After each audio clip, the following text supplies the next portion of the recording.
Let me ask you something, and I want you to really sit with it before you answer.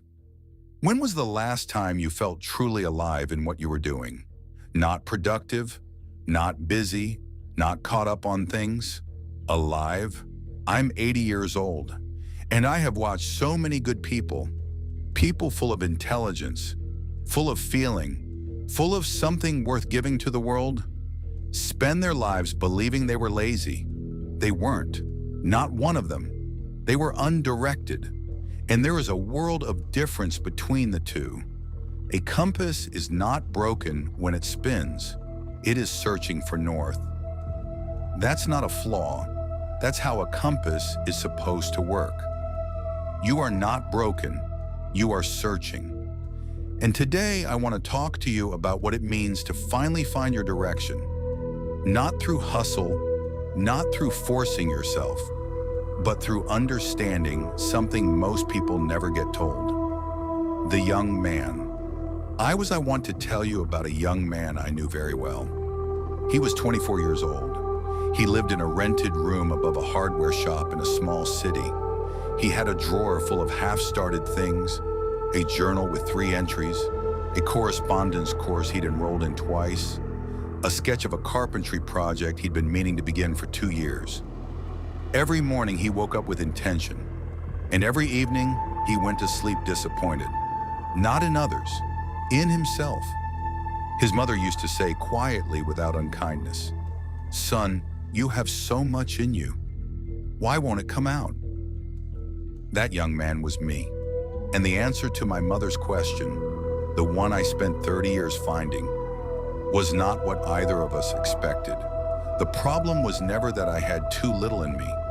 The problem was that I had never been asked the right question. Everyone around me asked, "What do you want to be?" Nobody ever asked, "What does the world need that only you can offer?" Those are not the same question, and the difference between them changes everything. The winter I stopped moving. When I was 31, my business collapsed. I had built a small joinery workshop. 7 years of work, of sawdust and splinters and early mornings. Gone in 4 months. The economy turned. A contract fell through. The bank called the loan. I sat in that empty workshop for a long time. Just sat there. And in that silence, something happened that I'm not ashamed to tell you. I stopped. Not for a day, not for a week. For nearly a year, I moved through life the way water moves through sand, going somewhere but not knowing where, leaving no mark. People said I was depressed. Some said I was lazy. A few said I had given up. Looking back, I understand what was actually happening. I wasn't lazy. I was a craftsman without a project, an instrument without a song. My hands knew how to build, but I had lost the blueprint. And without something worth building toward, all that capacity just sat there. It looked like stillness. It felt like failure. But it was grief. And grief is not laziness. Grief is the price of having cared deeply. It took me 2 more years to understand that the workshop closing was not the end of my story. It was the end of a chapter. And the next chapter, the one that would become the most meaningful of my life, was waiting for me to pick up the pen.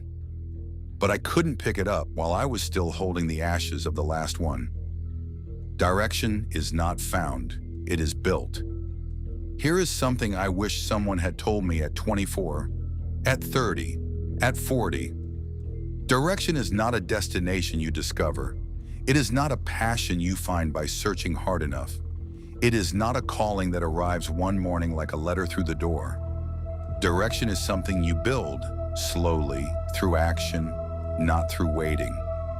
We tell young people to find their passion as though it's something buried in the garden, and all they have to do is dig in the right spot. But passion doesn't work like treasure. Passion works like a fire. You don't find fire, you make it, with friction, with patience, with something worth burning for. And in 80 years, I have never met a person who was truly lazy. Not one. I have met people who were afraid, people who were wounded, People who were exhausted by carrying things nobody could see. People who had been told so many times that they were not enough, they had started to believe it. But lazy? No. Lazy is what we call someone whose fire we don't understand, whose direction we can't see yet. The seed in winter looks like it's doing nothing. It isn't. It is gathering, it is preparing, it is becoming what it needs to become before it can push through the ground.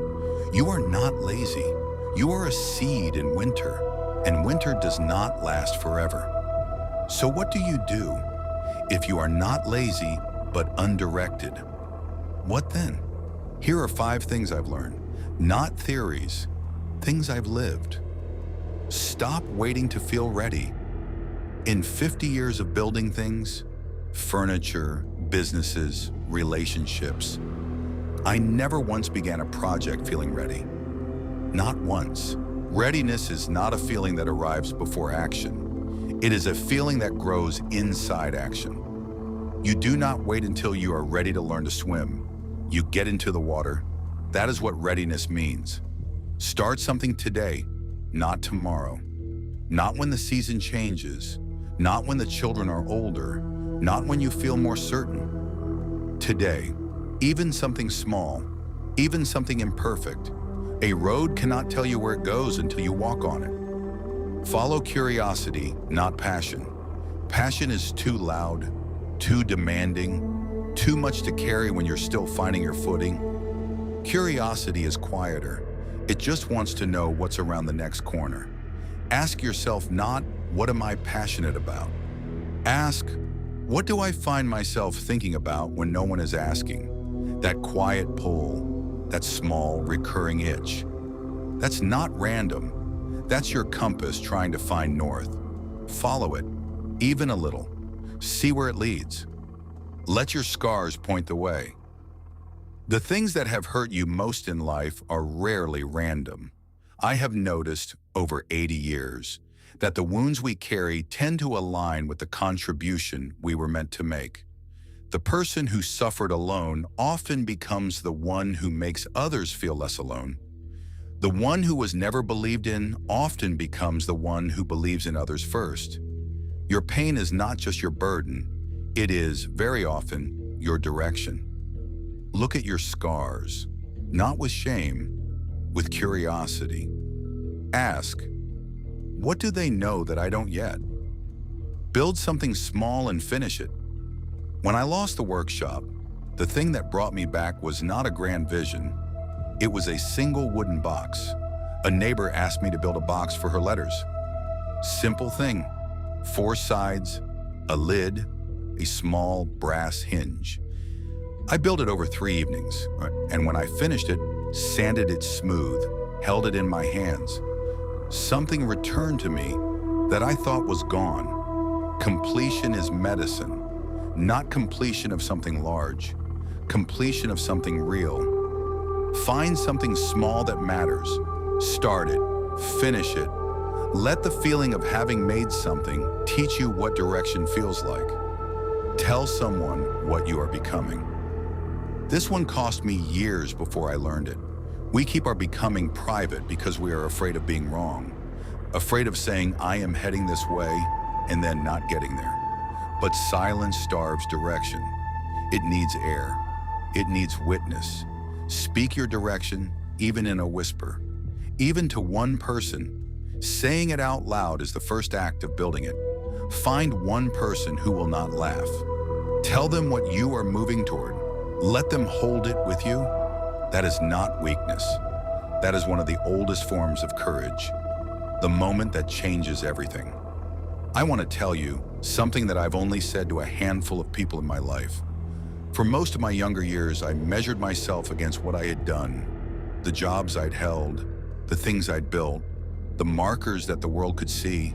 And when those markers were thin, when I had a drawer full of half-started things and a workshop that used to be, I looked at myself and saw nothing. A field that had not produced, a road that had gone nowhere. But I was measuring the wrong thing. I was measuring output, when I should have been measuring direction. Here is what I know now at 80 that I wish I had known at 30. The most important question in a life is not, what have you achieved? The most important question is, are you becoming who you were meant to be? Not quickly, not perfectly, not on anyone else's schedule, but moving, becoming, turning, even slowly in the right direction. A river does not apologize for taking a long time to reach the sea. It simply moves. It finds its way around the rocks. It keeps going. You are not behind. You are not broken. You are not lazy. You are a river that is learning its course, and the sea will not leave before you arrive. This, right here, is the shift I am asking you to make today. Stop asking, why can't I get myself to do things? Start asking, what am I actually meant to be moving toward? The answer to the first question is shame. The answer to the second question is your life. What I leave with you, I am 80 years old. And if there is one thing I've learned about time, it is this. It does not wait, but it is more patient than you think. The seasons I wasted, and I wasted some, were not lost forever. They were composting, turning into the soil that later grew something I couldn't have imagined. The years I spent searching were not wasted years. They were the years I became someone capable of building what came next. And what came next? The work I found in my mid-40s, the teaching, the making, the quiet usefulness that became the part of my life I am most grateful for. Not the early years of striving, the later years of direction.